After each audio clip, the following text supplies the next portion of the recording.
Hello everyone, Angelica here with Larry the Computer Guy. We are an IT managed service provider in Commerce, Michigan, specializing in cybersecurity and compliance.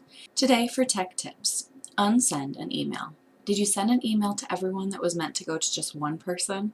Well, Gmail has the ability to unsend an email by adjusting one setting prior to sending the email. While in your Gmail account, go to Settings, scroll down to where you find Undo Send, and set a time frame for send cancellation period. Then scroll to the bottom of the page and save changes. This recall of a message allows you to not only double-check spelling errors, incorrect recipients, subject line, and even amend forgotten attachments. Be sure to adjust the setting to a higher number than the default setting of 5 seconds. Let's face it, 5 seconds isn't long enough.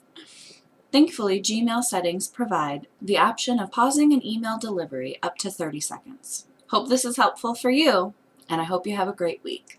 Bye.